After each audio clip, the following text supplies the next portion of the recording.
Hey everyone, Mrhappy here, and welcome to Mondays with Mrhappy, aka Mrhappy Mondays, the weekly Q&A show where you ask me questions and I answer them. Sorry for the pitch black at the end of the last episode. There was like one little blip of something I hadn't edited out when I rendered it, and I just didn't notice. I was able to fix it in post, fortunately, and get it reposted shortly after, but that's my bad. It happens from time to time. So for the announcement section of this video this week, we have one big one. You've probably seen an isolated video for it, but my Aloha plush that several hundred of you successfully pledged to a couple months ago is now available for general sales. If you pledged to it originally, it should have already been charged from your account. But if you missed it, you can actually just buy it in isolation for the next 2.5 weeks or so. At the recording of this is 18 hours remaining. Or 18 days remaining. Aloha was my pet who passed last October, so I really wanted to get a plush made of him. Wanted to do it while he was alive, never got around to it. Now it's a little piece of him to keep as a memory. And since he was a big part of this channel for 8 years or so, I figured everyone else might want something similar. So if you want to support the channel and get the cute little cat plush, as you can see here, with a little plush tail, almost looks like the fox from Faux Hollow. In fact, look at him. He looks literally almost identical, but as a cat instead. There's a link to that in the description, amongst all the other usual links, Steel Series, Patreon, all that stuff. And I'll do my thank yous to those two. Also, thanks to the sponsor, Steel Series, and also thanks to those of you on Patreon who have been supporting. Patreon's optional. None of my content's paywalled. I really don't like the idea of paywalling content, but any support definitely helps the channel. Now, with that, last week's Q&A was pretty short. I don't know how long this one is because I didn't peek ahead. I just scrolled to the first question. So let's see how we're doing for this one. I don't have any other announcements. Just really wanted to do this one. Hashtag Mondays with Mrhappy. Hey, Happy. Hi. 2 topics here. Not questions, topics. Now I'm curious to see if they're questions, too. With Dawn Trail Raid Series being 2/3 of the way finished, what predictions on new feral, souls, mechanic, emphasis, etc. do you have or hope to see in the final tier? Do you think they will continue with the ad phase emphasis? I don't even think there's an emphasis on ad phase. We have one really major ad phase, and instead they've just included ads in the other fights that are integral for the mechanics. Like on Howling Blade, it's basically an ad phase, without a boss available. And on what's-his-face, on Brute Abominator, I mean, they're kind of just obstacles. The ads themselves are just you either silence and kill them quick enough and then you use them as line of sight, or you petrify them and use them as line of sight. And I think that's good because it means every fight is using the ads in a completely different way. And that's good. You don't want the same kind of design. The way they're used in Howling Blade is very traditional, even if that phase is somewhat unique. It's very Kalia coded all the way back in turn 11. But it's good to see them using ads in multiple different ways across fights. I would even go as far as to say that the frogs in the first fight, actually, even though you don't fight them, that emphasis on just using an external force to tell you what to do is also a really good use of having additional things to track, and ads effectively do that as well. I would like to see if they keep iterating on that, but I don't think there needs to necessarily be an emphasis, nor do I expect an emphasis on it. It's just, as much as people talk about Dawn Trail and the things that haven't really been working, or the feedback portions that really should be better going forward, I would like to say that in terms of encounter design, they've constantly stepped it up throughout Dawn Trail. And as someone who enjoys endgame encounters, we're eating really well. So my expectation is just to continue that trend. I think it's going to be really hard to top this tier. I actually think the final tier might be weaker from a completion standpoint. Not an uncommon thing for the final tier to not be the strongest tier. I think with Pandemonium, the first tier was probably the best design-wise. Even if we had Pandemonium himself be quite the hilarious endeavor. And I think the final tier for Pandemonium was good overall. But it's not too uncommon for the final tier to not be the best tier of the pack. And I think with this second tier being so good, that it's actually going to be very, very tough to beat it. So I just want something that's good. And I don't think there's any specific mechanic there needs to be emphasis on. One thing I actually do expect to happen, I expect we're going to get an actual door boss into a final boss, not a 14-minute, dual boss encounter like we got with the first two. I think they were just trying to get away from doing a door boss every time, and I think now they're going to do a door boss, and they're going to do something extra spectacular for it. And I think that's the best way to use it, right? Instead of it being every time, you use it when you want to do something insanely spectacular. And yeah, so that's one thing I absolutely expect is an actual door boss, 2 8 to 9 minute encounters, which also means the return of more puzzly mechanics. One thing that we haven't had at all this expansion, and I'm glad that they decided not to just keep barreling down on it, especially after Pandemonium with High Concept as well as the stuff in Palace Athena, that I think we're going to get some really puzzly stuff that's very fight specific. Like, it's hard to transfer that knowledge from fight to fight. You really just have to know how to do that specific fight. And again, it's not that any of those designs were bad ideas in Pandemonium. It's that they were just repeated so frequently that it felt uninspired. We've had a break for them for a little bit.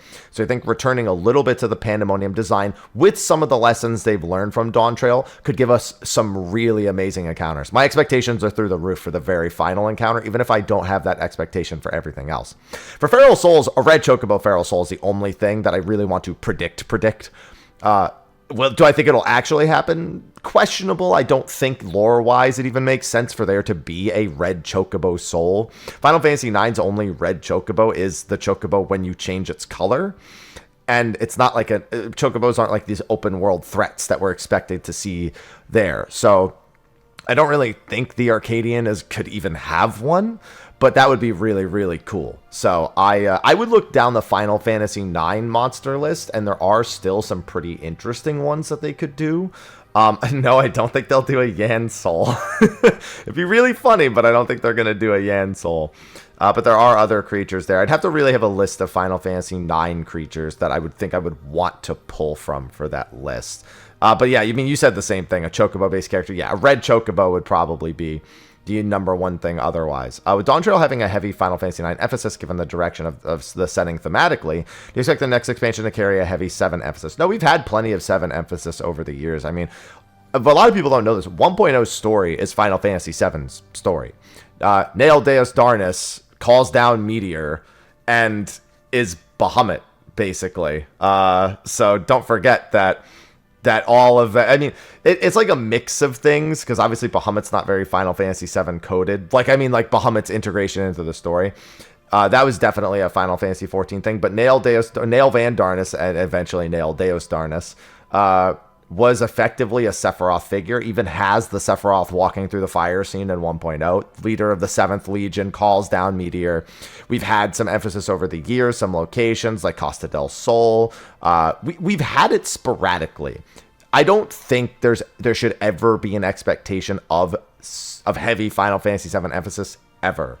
I think that it's just, I think it's rough because there's just so much that's 7 coded throughout the game. I think that would probably be one of the most uninspired things to do at this point. I think it's also too safe, to be completely honest with you, because be like, oh my god, it's like a Final Fantasy VII story, bah! You know, like it's like clamoring at you like Final Fantasy VII, right? Whereas Final Fantasy IX, while it's like a hardcore Final Fantasy like favorite, it is not one of the most beloved games in the franchise. It's not one of the top selling games in the franchise. It was definitely one you can go to and pull from, and it really isn't something everyone knows. It's kind of similar to stuff like Crystal Tower and the first, like all those other bits and pieces that we've gotten from other. It's rarely from among the like most popular Final Fantasy games. Some of the most beloved ones, again, like 6, but not necessarily the ones that are most culturally known. That's probably how I should have worded it. The most culturally known. So no, I don't think so. I do think we're gonna get a Final Fantasy VII collaboration around the time of Remake Part 3. That's one thing I expect. They said they really didn't want to do a Final Fantasy VII collab until it was close to actually being finished, and that included all 3 parts. So that I do expect. But no, I don't expect a Final Fantasy VII emphasis in any capacity.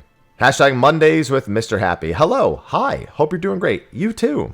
I have a question about Glamour Plates. Boy, am I going to be useless here. Maybe I won't. I don't glam much. It's been a year since DT's release. We have new jobs, tons of new glam. We still may have 20 plates. I have not heard or read anything about improving the glam system, or even just adding more plates. Has Yoshi P or anyone from the dev team said anything about when we will get more plates? No, pretty much they just always say we're always looking to add more, and that it's kind of just ambiguous from there. However, I think that they should probably fundamentally update the way that entire system works. It's hard to rebuild the glamour system itself from scratch. Doable, obviously, but very, very time costs. You know, there's a lot of time that it takes to actually do that.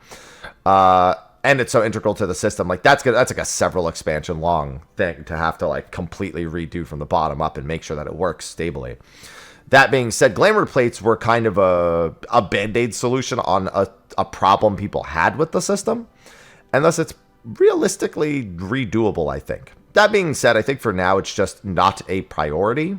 Again, because it's a Band-Aid on top of a not so great system to begin with, putting even more time into the Band-Aid doesn't necessarily serve them well versus coming up with better long-term solutions. But I do think we'll probably see new Glamour Plates in, I don't know, maybe the next patch 2. Not 0.3, but definitely definitely not 0.3, but probably 0.4 or 0.5. I would definitely expect it. Often feels like it's a forgotten feature. Yeah, I mean, again, I feel like because it's a Band-Aid on top of something they should realistically redo, maybe they just don't put nearly as much time into it as they could.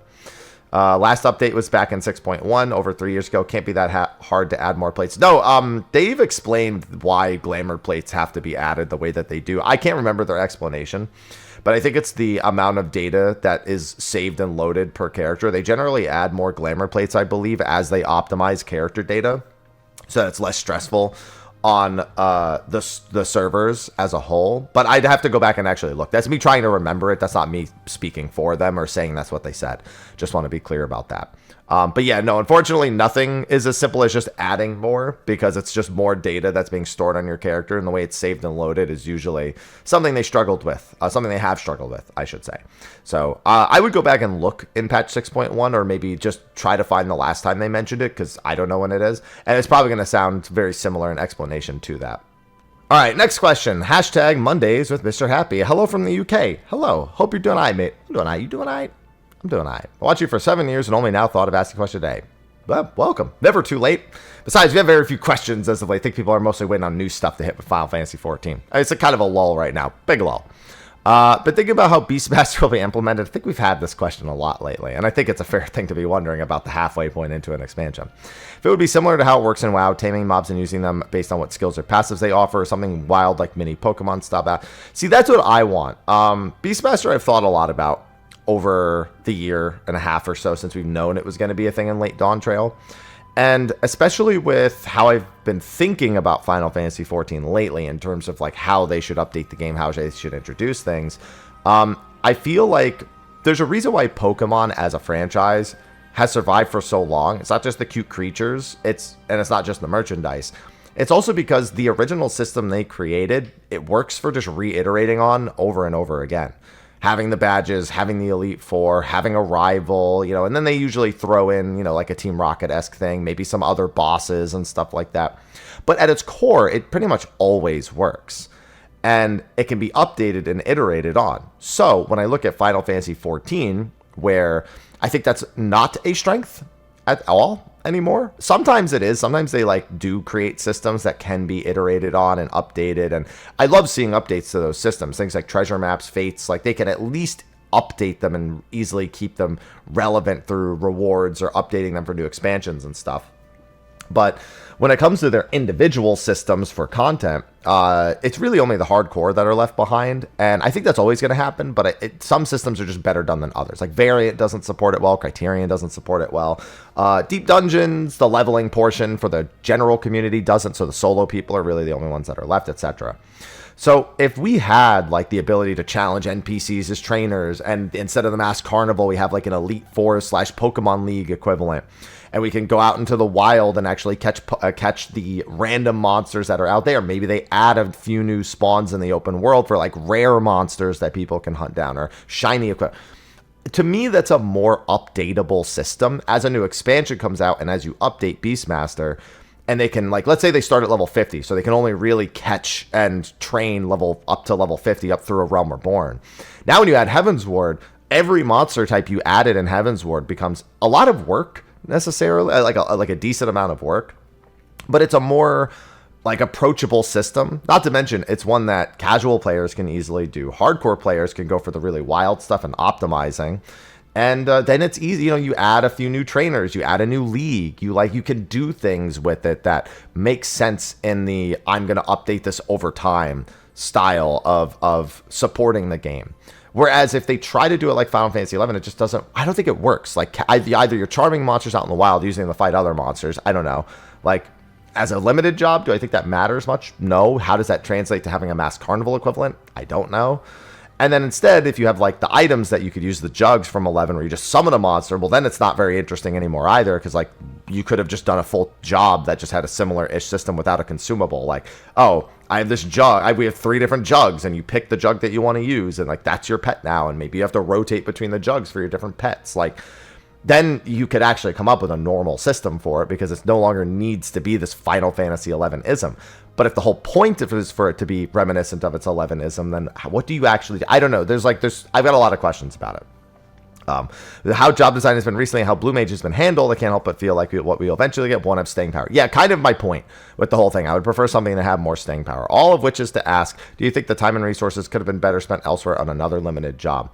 I guess that depends on how much they end up doing, because they can end up doing a lot, or they can end up doing not much at all. And I mean, I shouldn't say not much at all, but the community may not feel the amount of effort they actually had to put in to make whatever they're going to do work. So I don't know. I think this is really a case of just learn from those who came before you, who have already done something that involves monster catching and taming and then using them to battle. Just do that, because honestly, just it sounds better. Like, honestly, like you just create Pokemon inside Final Fantasy XIV. I don't know. That just sounds like a winning idea to me. Uninspired, but a winning idea. Sometimes you don't need to be inspired. Sometimes you just need to do what other people have done and do it at least good enough to entertain people. You know, that's why we have so many Pokemon knockoffs, mods, all those things like that. So I don't know yet if it could have been better spent, but you can ask me again after Beastmaster comes out, because I am wary of whether or not it was a good idea. I didn't think we were getting another limited job. I thought there was no way, but they're doing it, so we'll see. Hashtag Mondays with Mr. Happy. Hello, Mr. Happy. Hi. Hope you had a great weekend. Yeah, it's been kind of chill. I've been really tired this weekend. I did some Stardew Valley. I've not played Stardew more than like 3 hours before the last week or so, but now Sophie and I are playing on like a ultra modded like version, and I'm just in the mines, man. I'm giving her all the ore she needs, and she's doing all the important stuff. That's all it matters. Before my question, big thank you for the Realm Reborn sightseeing log video. It's been a huge help on finding those. Glad. Yeah, I made those so long ago. I feel like, man, I actually almost wanted to redo that entire series and actually finish through all the other expansions, and decided not to. Came very close.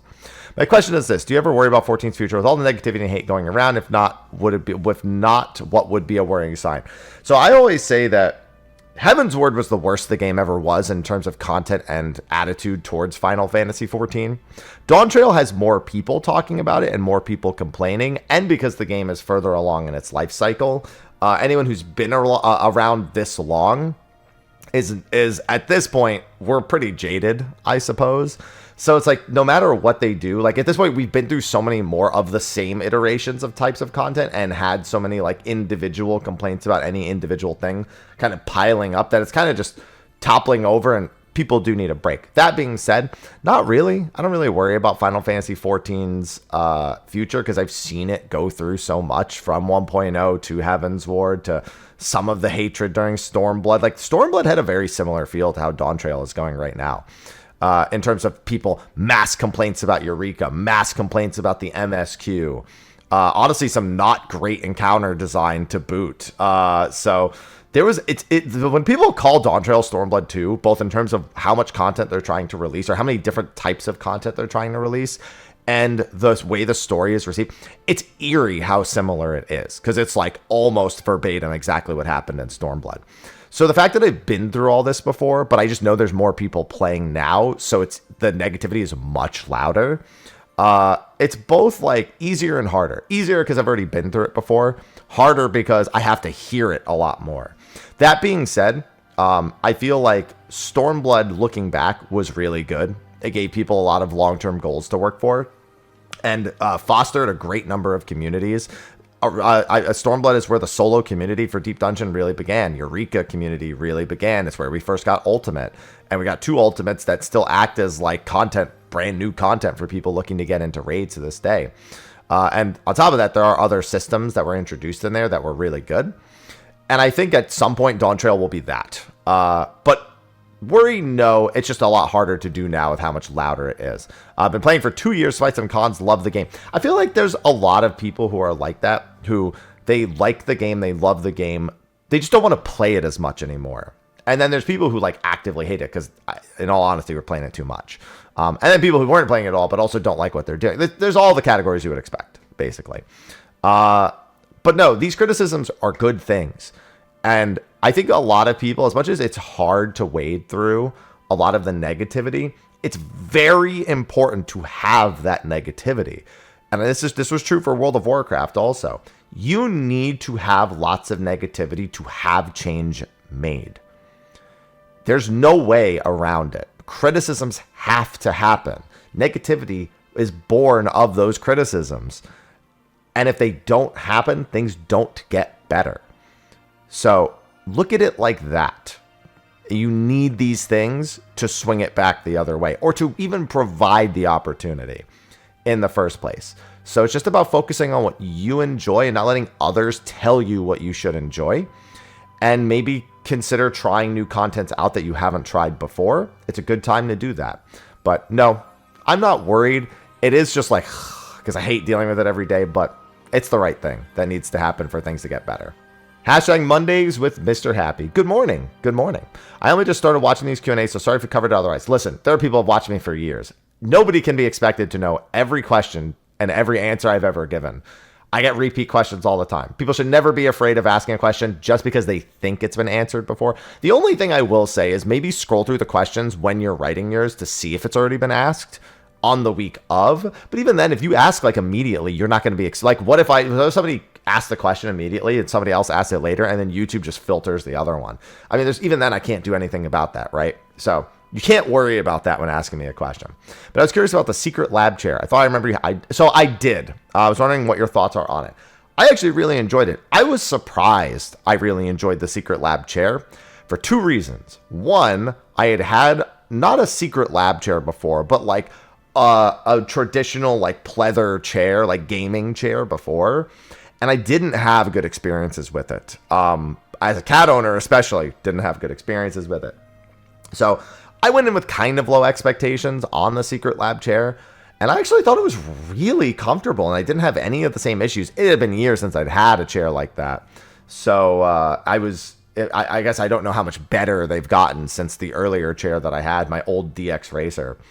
But no, it was really comfortable. I definitely recommend the lumbar pillow if you are going to get a secret lab chair. And I still have a link for my secret lab chair somewhere. And like, if you go back to like my old secret lab video, you can probably find that link. That link still works. So if you do want to buy one, grab it through that link, because I do still get commission from that. And yeah, no, it was actually really comfortable. I was surprised because I own a Herman Miller, and I'm sitting on a Herman Miller right now. And I didn't like immediately want to go back to my Herman Miller. Like it was comfortable enough to that point where I was like, yeah, I'm just going to use this. Like my Herman Miller, I'll use for like, I'll keep it in case anything happens to this. But like, no, this is really good. It's hard to beat a Herman Miller though. A Herman Miller, it's such an expensive chair. Most people can't be expected to get one. And the only reason I don't have my secret lab chair anymore is because I moved 3,000 miles and it was not a priority to bring. Not to mention, like I said, where I moved has a Herman Miller right here. It's like, so we had one anyway. So it was like, okay, I'm going to use that. But no, it was really good. And I was genuinely surprised it was really good. But I really think if I didn't have the lumbar pillow, it probably would have been a slightly less good experience, because I don't know. I need that. For me personally, I guess I need that. In the Herman Miller, kind of the way that it's shaped already has something that kind of protrudes outward to like support your lumbar like that. So that's my only recommendation. If you're going to buy a secret lab chair, get the lumbar pillow at the same time.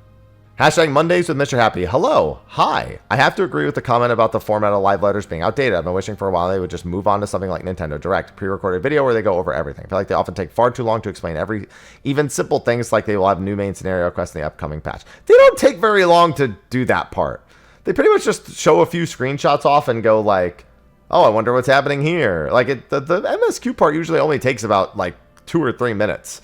In order to get through, unless they have something important to add to it in regards to like, you know, what they have to say about it. Plus, due to the length of live letters, they have to take breaks, which makes them all even longer. That would also allow them to have audio in other languages prepared ahead of time, so you don't have to rely on unofficial translation. Of course, this makes it so it's not really a live letter, but the pacing is so terrible. I prefer having long form explanations to the things that they're trying to do. Because often when I watch a Nintendo Direct, I end up just having a billion questions afterwards anyway. And I have to like go to every individual interview and find the page for each game. And effectively, it just forces me down a long rabbit hole anyway to make sure I have all the information. Like, I remember when Trails in the Sky First Chapter Remake was shown at a Direct, it was like 6 seconds of screen time. And I'm just like, wait, you can't just casually drop that in the middle of like, they're like, oh, and by the way, these other things are happening. And I was just like, that feels like that should really have a longer sequence here. And that often happens to me with these newer ones, is effectively I just end up having to go and read a ton of interviews or like blog posts on the PlayStation blog. It annoys me to have to, because then I have to do it for a bunch of different games to boot. So if I'm only going to watch for one game, and I know the same thing would happen, right? And in a sense, as a content creator, it would actually be better for me if they did the short form and then did blog posts and interviews, because everyone's a video and you're all going to watch them. So it's like, yay, free content for me for YouTube. But logically, I much prefer to have the one long live letter and just it take longer to get through, because realistically, only the hardcore people are watching it anyway, and the new people really don't. Like, the number of people who have no idea what even gets said in live letters is really high. And I don't think them being shorter would mean more people would watch them. I think people just don't look for information enough. And so, and that happens with the directs as well, dude. Sometimes I see things in directs and then like everyone's talking about it, and then I'll still find like a billion people are like, I have no idea what you're talking about. And be like, okay, well, never mind. That happened with Expedition 33. Expedition 33 was in a Microsoft thing, and then it was in a second one, and then everyone was like, this game never existed before this moment. And I was like, bro, they did 2 separate things on them, like, and it was Microsoft, so you like know a lot of people saw it. They just didn't remember it. They didn't even think to remember it. And yet I was sitting here for 9 months like, oh, I can't wait till this game comes out. So yeah, I think no matter what, you're not going to please some people, but I don't think making it shorter has any good benefit other than being shorter. We just end up with more questions whenever they actually do things. Because they do read the chat live, and sometimes they'll like answer a question if it pops up. And that can really add some clarity to things. Hashtag random day with Mr. Happy. It is Sunday as I'm recording this again. Hi, Haps. Hi. How you doing? I'm doing all right. You doing all right? I'm doing all right. Has anyone ever asked Yoshi P or the battle content devs for a normal mode difficulty for the ultimate raids? No. No, and I don't think they would oblige, because I'm pretty sure that's just going to be called the original raid that they're going back and doing. Retelling song, but without the high punishment or what? No. And I don't. A, I don't think they should do it. I don't think there's a good reason to do it. And B, no one's ever asked them. And C, I don't think they would say yes, because then there's really no point of doing it. It just doesn't make sense. It's an alternate retelling of a story that's meant to be highly embellished. And that's kind of the whole point. To then make it easy, it just be like, it's like then it just becomes not even ultimate or alternate. It becomes what if. And it's just kind of a strange prospect. And then they'd probably have to do, A, it would require more work, and I don't think it's a tangibly good amount of new work. And B, I also don't think that, and then I think they'd have to add like an additional phase to the ultimate. Like, it wouldn't even be complete on normal mode, because they wouldn't want all the bosses to be there in the entire thing. They would want like a surprise that's ultimate exclusive. I just don't think there's any tangibly good reason to do this. Hashtag Mondays with Mr. Happy. Hey, Happy. Hi. One thing I haven't seen any discussion of on is something Yoshi P only teased in interviews. I think it's the first time he said it after Las Vegas, that there's something coming that fits the theme of playing together, something that's not already been announced. In a more recent interview, he said it's coming in 7.3. Did he?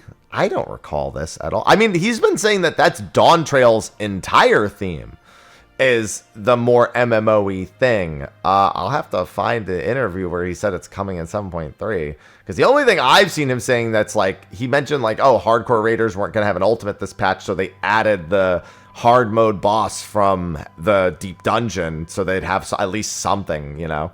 Now, I don't believe it's a piece of content. Their plate's already full without adding something that players have specifically asked for. So what could it be, and why does Yoshi P only talk to the media about it? Switch 2? Seems too early for that. Yeah, I don't think the Switch 2. I do think 14, Retail 14, will be on the Switch 2. I do think they are going to do that, just to be clear. But but I don't even recall. Playing together has just been the overall theme of Dawn Trail. Like, that's why they have the new exploration zone. That's why they have Cosmic Exploration, Deep Dungeon. Like, they've been focusing on stuff that isn't the player playing alone. And so, I don't know. I don't have any comment because I honestly don't recall there being one specific thing that was teased. And I haven't seen any discussion of a specific thing for 7.3. But if it is, then I might as well do a video about it. So if I find it, then I'll let you know. Hashtag Mondays with Mrhappy. Hello. Hi. For once, it's not an opinion-based question. I don't remember if people are usually opinion-based question askers. Like, that's like the only thing they do. But all right. Has there ever been a time where a yellow quest turned into a blue quest? A ton, because we didn't always have blue quests. Blue quests were not a thing that have been around in A Realm Reborn since the beginning. They are something that was added later on, both as feedback. I remember it being a piece of feedback where people wanted it to be clear what quests were important, and then they also had some other thing that they said about them. But yeah, I mean, this also just happens in general with if they add a new piece of content where it didn't start. I mean, you even say it here, where it doesn't start as something mandatory but becomes something that unlocks something. Then they always change it to a blue quest later down the line. So yeah, no, this has happened. This happened en masse when they actually added the blue quest marker to begin with, and yeah, it's happened since then.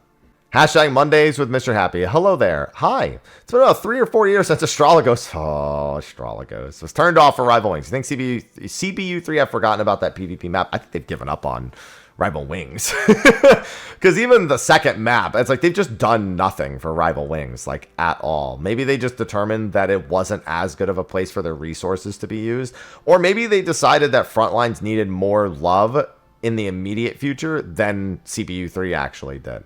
Because, yeah, no, I have no idea, like, what has been going on with Rival Wings. It's not in the roulette. It's a completely separate thing. The only reason anyone does it is because I don't know. I honestly don't even know what to think about Rival Wings anymore. Because, like, I think it could have been a well-supported game mode. I actually did enjoy playing it a decent bit during Astrologos, even through its problems. But I can't be asked to care if they don't. So I don't know what to say about that. I don't know what to expect. I don't know what to say. I have no idea. Definitely going to be a longer video this week. Hashtag Mrhappy Mondays. Hey, Haps. Hi. Do how's it? Exactly. Do you know how snapshots interact with mitten shields that are up when the snapshot happens, but gone before the damage actually lands? How does it interact with healing received after the... Okay, hold on. I gotta reread this. Do you know how snapshots interact with mitten shields that are up when the snapshot happens, but gone before damage actually lands? So you're saying that, let's say a shield has 2 seconds left on it, and the attack snapshots. I'm fairly certain that even if the shield wears off, the attack will say that it was mitigated by the shields. I think this is different for some attacks, but for the most part, I'm pretty sure that the shield still takes its effect, even if the effect actually wears off, because it was on at the time the snapshot was determined. I'm trying to recall any situation where that's not the case, but you also got to remember I'm not a healer, so it's not something I ever think about on the frequent basis. It's something I've definitely thought about in the past, though. How does it interact with healing received after the snapshot, but before the damage? Well, I mean, if healing is received before the snapshot, no, that doesn't work. The healing needs to be received after the damage is actually dealt, so after the snapshot. So no, that for sure definitely doesn't work because your health has not gone down yet. Sometimes it can happen so close to the snapshot that health basically doesn't move. But no, before and after, no, it definitely needs to be after the snapshot actually happens to be functional healing. Hashtag Mrhappy. Wow, you guys got a lot of questions this week. Hello, and another hi in case anyone misses theirs. I don't think we've had any miss theirs this week. I have 2 questions regarding that much memed and maligned duty recorder system. What was the original goal behind the introduction of the system? What updates would it need to be received as a tool to be a tool that players would use? As someone who has never used duty recorder, it's somewhat amusing. So I have no idea what their purpose was, because when we saw it, we went, oh, it's a way to... So the way the duty recorder works is it doesn't actually record a video. It remembers every action that was taken by the player and the boss, everything from movement to what skills were used, to position, all that. And then it remakes a visual... It basically recreates it visually in the game system afterwards. And then saves that locally, and then it's deleted at the end of the patch when patch data is updated. There's nothing wrong with the way that's done, and in fact, if it makes it work, great. The problem is how many encounters it can be used on. It can basically only be used on old encounters when it's not relevant to the player or the creators. So because it's being used on old things, it almost ends up becoming like a G-pose record. Like your only real reason is to like get really cool shots of something that is old. And even then it's only 3 or 4 specific things. I mean, the only way to make it usable is to make it usable on everything in the game and on any modern content for it to be allowed. It can't. It can only be used on like the weirdest things. Like functionally, there's no problem with it. It just can't be used in useful places. So it's just kind of a joke. Hashtag happy days with Mr. Blue. I'm definitely not Mr. Blue. Audio balances. Oh, no, hello. Thanks. You said goodbye at least. But the BGM is still a little high. I'm surprised. Dude, I have cranked that BGM down and down and down. I don't even know how much lower it can go. What do you think Final Fantasy XIV does that the mobile version should implement? That's a tough question. Because you don't want to take something from an older engine and put it on a newer engine and just say, look what we did. I think it's also a weirder question because mobile has to do a few things differently because it's mobile. Like you can't like cross hotbars. Oh, you know what? Actually, though, when they add controller support, cross hotbars would actually be a great idea. They are working on controller support for 2.2 for Final Fantasy XIV Mobile, and we have no idea what that actually looks like. So cross hotbar is definitely a bare minimum that I would like to see, something that's in retail that mobile definitely could utilize when they get the controller support. Also the ability to move around the UI. You can change some things, but not very much. They said that's coming as well, so that's definitely a must-have. Anything else? It's tough to say because, again, they can't really do... Like, even the encounters are different. Not necessarily even better, they're just different when they're in the mobile version. There's some things missing from the mobile version content-wise. There's some dungeons that were available in 2.0 that aren't available there. I'm trying to think if there's anything specific. If there's anything more specific, because like when you look at mobile, you can go like, oh, the glam system in mobile should go to retail. That's an easy one.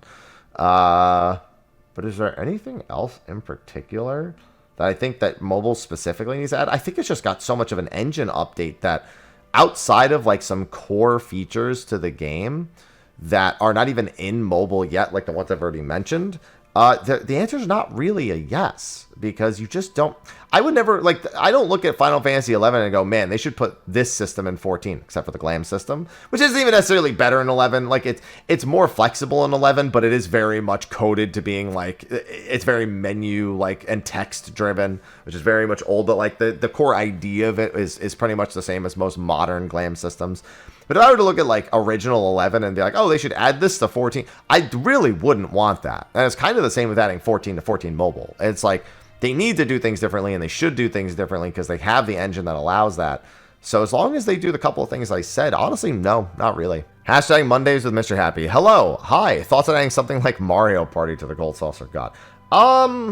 That's a bit extensive. Like, you're talking about a full game. Like, you have to be so watered down for them to even remotely consider it. And this is true of the Beastmaster thing I said earlier, that it doesn't functionally become a good idea. It's kind of like how Chocobo Racing waters down kind of the idea of racing, because you're like on these lanes and there's too much latency. I don't know why I keep wanting to say a little too much latency. Too much latency with the way that like your Chocobo moves and responds to the objectives a lot of the time. So you have to understand this really weird jank. And I worry about that for a Mario Party. I know it's really hard to imagine that, but imagine, like, I don't know, the mini games would really worry me. And they'd have to be so much less of them. I think it'd be so scaled down, it would not be worth the idea. Like, if you're gonna, because if you put the full effort into them, if they're gonna do a Final Fantasy Mario Party, put enough effort into it to make it a fully fledged, like, released game. Like, if we were to get something like Fortune Street, but like updated to be, you know, good, that would be that'd be a good way to line that up. So no, I don't think that's a good idea. It doesn't fall into the same line as like my Pokemon logic with Beastmaster, where it's a simple formula that could be added to. This is something that if it's not good right from the get-go, there's no point in adding to it in the first place. So, and I don't think they would put that kind of effort into it. So no, I don't think so. Oh, and that was actually the last content. Dude, it's so funny. So there's been one person who has just been very much against me posting Final Fantasy XIV mobile content. And I saw a comment from them on this, and there was a comment from them in like a YouTube stream. And somebody asked me, can I gift 5 subs for you to ban this person? Because all they do is complain about whenever you talk or play 14 mobile. And I was like, I don't know, I don't really see a pattern in them doing that. Like, I see them say it once right here, but they're not like being like super pushy about it. But now I'm finding their comments in a bunch of different, like I saw one in a different one. I was like, oh, maybe that's what they meant, because there's one here too. Now there's one here also, and I'm like, maybe I should have taken the money. Maybe I still will. I don't know. It's like really annoying, because it's just like, please more non-mobile content. Like, that seems nice, but when it's on every video, it's a little weird. And when it's also in my live streams on the YouTube live streams, it's a little weird. It's a bit pushy, because I cover Final Fantasy stuff, mostly Final Fantasy 14, and mobile is a part of Final Fantasy 14. It'd be like if I was covering World of Warcraft and they did WoW Mobile. Like, I would start covering WoW Mobile if I was one of those people, even if it was just Classic. I mean, WoW Classic is old WoW, effectively, so it's like people were covering that. It's like, this happened 10 years ago. Let's talk about it. It's kind of the same deal. There's no reason to expect someone who makes content on everything all-encompassing with Final Fantasy or Final Fantasy 14 would just choose to completely leave out one particular aspect of the game, even if it's a different game that's on mobile. It's a bunch of news. We can learn a lot of things from it. A lot of people are looking at some of the system updates that are in that and are trying to see, hey, you know, should we expect something like this for retail, or would this be beneficial to retail, or I wish this was in retail. There's a lot of cross-learning to be done about it, and it's honestly just kind of an interesting thing to see. Doing Savage Coils with these updated fights, well, they're not necessarily hard or even terribly unique compared to some of the stuff that we get right now. It's interesting to see their take on things like, you know, Caduceus and Twintania and things like that. So yeah, that's where I'm at with that. So I'm going to keep posting Final Fantasy 14 mobile videos. If I keep seeing it, I'm just going to take the 5 subs. On Twitch, 5 subs, that's decent enough money, you know what I'm saying? Like, I ain't gonna say no to that, you know. Listen, I may post all my content for free, but, you know, that's 5 subs. I ain't gonna say no to 5 subs, you know what I'm saying? I got bills to pay too, so it's maybe buy pizza or something like that, you know? But anyway, that was the last question for this week's episode of the Q&A, so that's where I wrap it up. Thanks for asking your questions for this week. Be sure to ask questions for next week in the comments section of the video below. Be sure to like and subscribe, and stay tuned. I'll have more Final Fantasy 14 mobile and Final Fantasy 14 retail content coming soon. Working on a raid retro, working on some more news videos, and working on another platinum video as well. I have already undergone that. Although it's a bit more interesting because it has to be 10-2 next. And I could also just go straight to 12, I suppose, and do that. But I also haven't done Final Fantasy 12 in so many years that I don't think I have the footage of everything I need to platinum it. So curious to see if what I have lying around that I can even actually use for that. Or maybe I just replay it again so I can have footage. Anyway, with that, I will see all of you in the next video. Until then, I bid you adieu. Bye-bye.